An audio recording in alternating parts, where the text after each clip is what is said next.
क्या तुम भी सोचते हो कि नीट क्रैक करने के लिए बहुत सारे बुक्स चाहिए होता है या फिर प्रीमियम टेस्ट सीरीज या फिर कोई अच्छा कोचिंग इंस्टीट्यूट ऑफलाइन में? पर सच बताऊं तो मेरे पास ये सब में से कुछ भी नहीं था। मेरे पास बहुत ही ज़्यादा मिनिमल रिसोर्सेज थे एंड मैंने बस उसी को अच्छे से रिवाइज किया है। ना मैं ऑफलाइन कोचिंग में एनरोल थी, ना मेरे पास कोई भी एकदम बड़े कोचिंग के मॉड्यूल्स थे, कुछ नहीं था। Still I made it from 353 to 690 in 1 year. अब कैसे किया, वट वर द रिसोर्सेज, मैंने पूरे साल कैसे तैयारी करी, I will be talking about all this things in this video. One is मेरे क्लास नोट्स। मेरे नीट जर्नी का रिसोर्सेज में से सबसे ज़्यादा इंपॉर्टेंट कोई चीज़ था ना, that was my class notes. And during lecture मैं सिर्फ लेक्चर देखती नहीं थी या फिर लिखती नहीं थी, मैं समझ कर लिखती थी। लाइक सर पढ़ा रहे कोई चीज़, तो सपोज 5 मिनट सर का लेक्चर देख लिया कि सर ने क्या पढ़ा है, उसके बाद पॉज किया एंड उसी पार्ट का मैंने नोट्स बना लिए। ऐसा करके मैंने कंप्लीट नोट्स बनाती थी मैं ड्यूरिंग लेक्चर ही। एंड उसके बाद जब मेरा नोट्स वगैरह बन जाता था तो मैं क्लास नोट्स को 2 से 3 बार रिवाइज करती थी। उसके बाद मैं क्वेश्चन प्रैक्टिस करती थी। ऐसा नहीं है कि बस मैंने क्लास नोट्स बना लिए, क्लास देख लिया, उसके बाद मैं डायरेक्टली जंप कर देती थी क्वेश्चन के ऊपर। नहीं, मैं पहले क्लास नोट्स बनाती थी, 2-3 बार उसे रिवाइज करती थी and then used to move on to question. Next comes MCQ practice. तो आप लोग पूछते हो कि अगर किसी कहाँ से क्वेश्चन प्रैक्टिस करें, तो फर्स्ट ऑफ ऑल तो जब तुम क्लास नोट्स बनाते हो ना, तो वहाँ पे सर ने बहुत ज़्यादा, मतलब जो भी टीचर हैं वो क्वेश्चन प्रैक्टिस ऑलरेडी करा देते हैं। फॉर एग्जांपल मैं फिजिक्स में एमआर सर से पढ़ी थी, तो उनका जो नोट्स था ना, दैट वाज सो एक्सटेंसिव कि मतलब मुझे और कुछ प्रैक्टिस करने का सच बताऊँ तो ज़रूरत ही नहीं पड़ा, इतने सारे क्वेश्चन थे। तो पहले अपने जो भी क्लास नोट्स में क्वेश्चन है ना, उसको अच्छे से दिमाग में डाल लो। मतलब ऐसा होता है ना कि एकदम अच्छे से समझ जाओ कि अप्रोच कैसा होना चाहिए, अगर ऐसा कोई क्वेश्चन आए तो कैसे अप्रोच करेंगे। तो पहले अपने जो भी क्लास नोट्स के क्वेश्चन है उसको अच्छे से करो। एंड ये वीडियो स्पॉन्सर्ड वीडियो नहीं है, बट स्टिल मैं बता रही हूँ कि मैं कहाँ से क्वेश्चन प्रैक्टिस करती थी। चैप्टर कंप्लीट हो जाता था तो एट वन गो मैं नीट प्रेप के टारगेट बैच होता है ना, तो उस बैच से क्वेश्चन प्रैक्टिस करती थी। एंड जब हो जाता था कम्प्लीटली मेरा एक चैप्टर, तो मैं वहाँ पे जाके PYQs जो भी हैं वो उसको कंप्लीट कर लेती थी। एंड जो भी रिलेटेड एमसीक्यूज है, कुछ रिकमेंडेड एमसीक्यूज करके होते हैं वहाँ पे, तो मैं वो सब प्रैक्टिस करती थी। नॉट बहुत लोग ऐसे भी कर सकते हैं कि एकदम मतलब चैप्टर कोई भी पार्ट कंप्लीट हुआ एंड उसके बाद जाके उसके उस पार्ट का कर लेते थे। तो मैं ऐसा नहीं करती थी। था मेरा कि चैप्टर कंप्लीट हो जाए, उसके बाद पूरा चैप्टर का एकदम एक दिन बैठेंगे, एकदम पूरा कंप्लीट कर लेंगे एमसीक्यू। तो मैं फ्रैगमेंट्स में नहीं करती थी मोस्टली। कभी-कभी मूड हुआ, कभी मन कर रहा है कि चलो यार इस पार्ट का पढ़ लेते हैं, इसका इस पार्ट का पढ़ा हुआ है, तो चलो इस पार्ट के एमसीक्यूज़ कर लेते हैं। तो कभी-कभी ऐसे भी करती थी, लेकिन मोस्टली मैं after completion of the chapter उसके बाद ही मैं एमसीक्यूज़ करती थी। सब्जेक्ट वाइज़ अप्रोच कैसा था? तो बायोलॉजी के लिए I was extremely loyal to NCERT. मतलब कि बायोलॉजी के लिए ना मैंने एनसीईआरटी को बहुत अच्छे से पढ़ा था।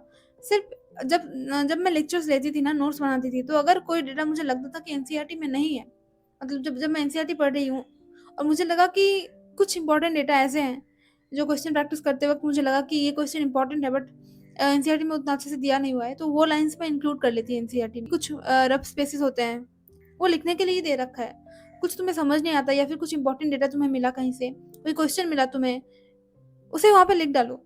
बिकॉज़ मुझे पता था कि क्वेश्चन जब फॉर्म किया जाएगा ना, तो NCERT will be the Bible for them also.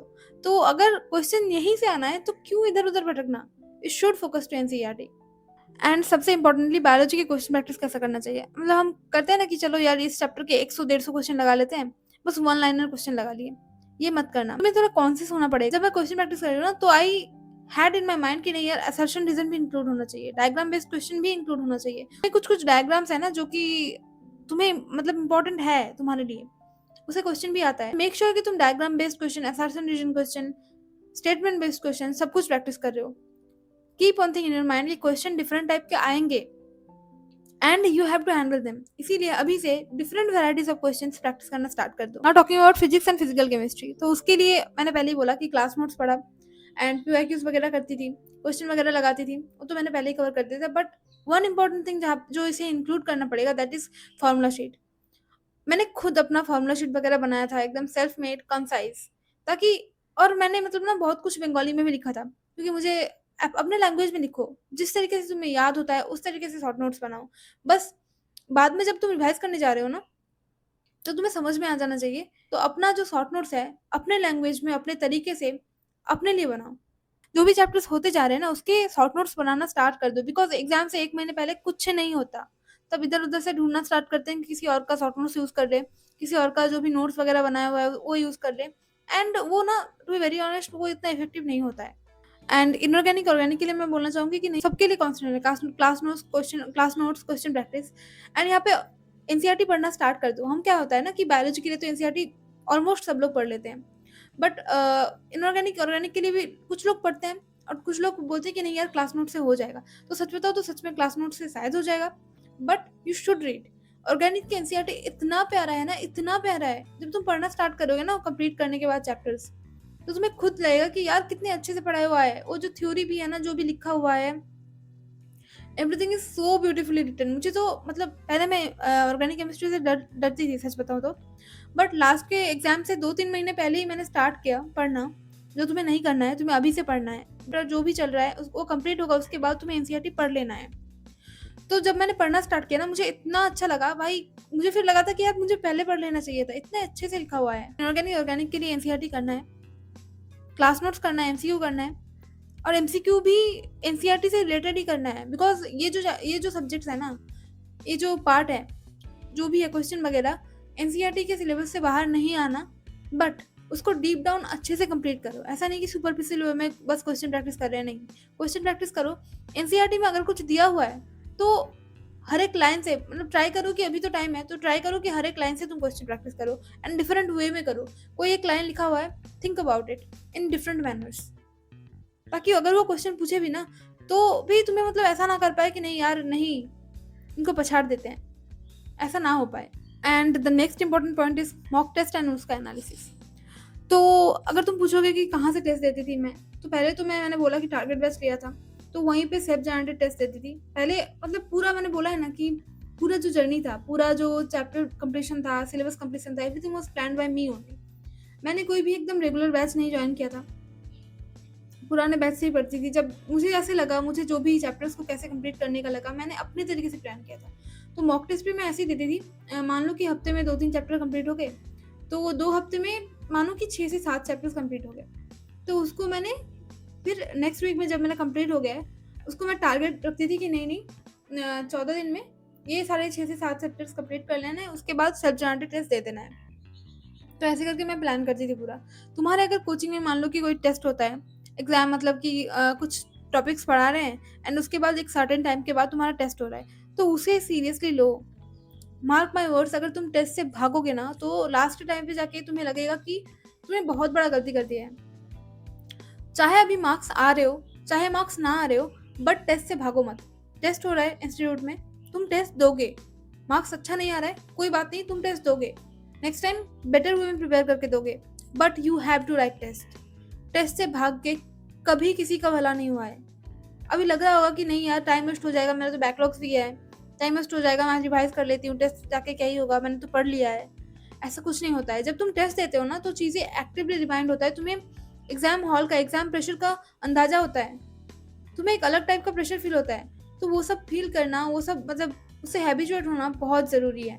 इसीलिए राइट टेस्ट एंड उसके बाद एनालाइज करना बहुत इंपॉर्टेंट है। मतलब कौन सी चीज़ें, मान लो कि तुमने एक टेस्ट दिया एंड उसके बाद तुम्हारे वहाँ पे फॉर एग्जाम्पल 570 आए, तो कहाँ पे गलतियाँ हुआ, 150 मार्क्स तुम्हारे कहाँ पे रह गए, उसको एनालाइज करना पड़ेगा। एंड मान लो कि तुमने कहीं पे गेस वर्क भी किया था, कहीं पे कैलकुलेशन एरर हुआ है, मतलब पूरा एकदम एकदम डिटेल वे में उसे एनालाइज करना पड़ता है। जहाँ पे गेस किया था एंड तुक्का लगा के हो गया था, उसे फिर से कम बैक एंड उसको उस कॉन्सेप्ट को भी पढ़ना पड़ेगा। जो कॉन्सेप्ट तुम्हारे गलत हुए, तुम अटेम्प्ट नहीं कर पाए, वो सब पढ़ रहे हो, एंड जो भी गेस मतलब तुक्का मार के सही हो गया ना, उस कॉन्सेप्ट को भी पढ़ना पड़ेगा। तो ऐसे होना चाहिए अप्रोच, ताकि एक होलिस्टिक वे में तुम सब कुछ कवर करते हुए आगे बढ़ सको। लोगों को लगता होगा कि यार मैं तो ऑफलाइन में नहीं जा रही, मैं तो, मुझे पीयर प्रेशर, मतलब मुझे नहीं पता चल रहा कि कॉम्पिटिटिव दुनिया में क्या चल रहा है। तुम्हें इतना तो पता है ना कि तुम्हें अच्छे से प्रिपेयर करना है। तुम्हें इतना तो पता है ना कि नेक्स्ट ईयर भी ईयर 1 आएगा एंड उसका बहुत अच्छा मार्क्स आएगा। कुछ बच्चे मतलब एक्सेसिवली अच्छा करेंगे, एंड तुम्हें ये तो पता है ना कि अगर तुम अपना 100% दोगे, तो you will be one of them. क्यों नहीं होगे बताओ? अगर तुम अच्छे से पढ़ रहे हो, क्वेश्चन प्रैक्टिस कर रहे हो, रिवीजन कर रहे हो, तो तुम क्यों नहीं होगे सिलेक्ट, ये बताओ ना। तो अगर तुम पूछ रहे हो कि कहाँ से क्वेश्चन प्रैक्टिस करें, तुम्हारे पास कोई सोर्स नहीं है, तो मैं बताऊंगी कि क्लास नोट्स कर लो। कहीं से तो कोचिंग ले ही रहोगे, यूट्यूब से हो गया, ऑनलाइन ऑफलाइन, कहीं से तो कोचिंग ले ही रहोगे। उसका क्लास नोट्स अच्छे से करो, पीवाईक्यूज़ करो। जेईई मेन्स के अगर टाइम मिले तो फिज़िक्स, केमिस्ट्री के लिए उनका पीवाईक्यूज़ कर लो। एंड अगर हो सके तुम्हारे पास कोई सोर्स नहीं है, तुम चाहते हो कि एक ही जगह पे मतलब स्टिक करके क्वेश्चन प्रैक्टिस करना है, तो तुम किसी भी कोचिंग के मॉड्यूल्स वगैरह उठा सकते हो, या फिर टेलीग्राम पे भी तो शायद मिल ही जाते होंगे फ्री पीडीएफ्स, तो वहाँ से क्वेश्चन प्रैक्टिस कर लो।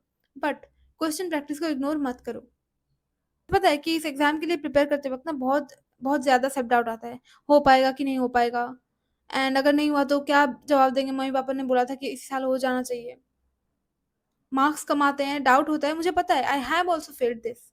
बट इस चीज़ों को मतलब ये जो भी चीज़ें हो रहा होता है ना, इसको डोमिनेट मत करने दो। एंड जब भी तुम्हें लो फील हो रहा हो ना, स्टॉप, क्राई, वेंट आउट, कुछ भी करो, बट रिफ्रेश करो, रिस्टार्ट करो। बिकॉज़ ये जो जर्नी है ना, अभी 9 महीने बाकी है ऑलमोस्ट, तो बहुत जगह पे तुम रुकोगे, तुम्हें लगेगा कि अब नहीं हो पा रहा है। ये बहुत ही ज़्यादा नॉर्मल है, but you have to stand again. जब एकदम बिल्कुल टूटा हुआ लगे, सेल्फ टॉक कर लो, या फिर कोई टॉपर का जर्नी देख लो। मतलब बहुत सारे ऐसे इंस्पिरेशनल जर्नी है ना, जो कि जिन्होंने बहुत अच्छा किया है अपने लाइफ में, बहुत नीचे से ऊपर गए हैं। कुछ भी, जहाँ से इंस्पिरेशन मिले, जहाँ से मोटिवेशन मिले, उसको गैदर करो, देन स्टार्ट अगेन। मतलब ऐसा कोई फिक्स रूटीन नहीं था मेरा, बट मैं एक टू डू लिस्ट बना लेती थी। रात को सोने से पहले टू डू लिस्ट बनाती थी। एंड जनरली मैं रात को ही पढ़ती थी, लाइक रात को 2 बजे 2:30 बजे तक पढ़ती थी, एंड सुबह को 9 बजे के बाद ही उठती थी। नॉट अ मॉर्निंग पर्सन, मैं मतलब नाइट आउल काइंड ऑफ थी। अभी भी मैं रात को ही पढ़ सकती हूँ, सुबह मेरे से नहीं उठा जाता। तो जो भी तुम्हारा पैटर्न है, जैसे तुम अच्छे से पढ़ सकते हो, तुम उस पैटर्न को अपनाओ। किसी को ब्लाइंडली फॉलो मत करो, बस अपना रूटीन बनाओ, अपना वे ऑफ स्टडिंग देखो, एंड एक फिक्स्ड रिसोर्स फॉलो करो। एक फिक्स्ड मतलब कि अपने दिमाग में थोड़ा सा रखो कि ठीक है अभी गिर रहे हैं, फिर से उठेंगे। थोड़ा सा चीज़ें क्लियर रखो, शॉर्ट रखो, क्रिस्प रखो, एंड हो जाएगा यार। और ये जो एग्जाम है ना, इसे क्लियर करने के लिए बहुत ज़्यादा भास्ट रिसोर्स नहीं चाहिए, बट जिद होना चाहिए, फिक्स रिसोर्सेज होना चाहिए। तुम गिर जाओ ना, तो अपने आप को उठाने का जो वो जज्बा है, वो जुनून है, वो हिम्मत है ना, जो कि तुम खुद को अपने आप को उठा सकते हो जब तुम गिर गए हो। बस ये चाहिए, सिंपल।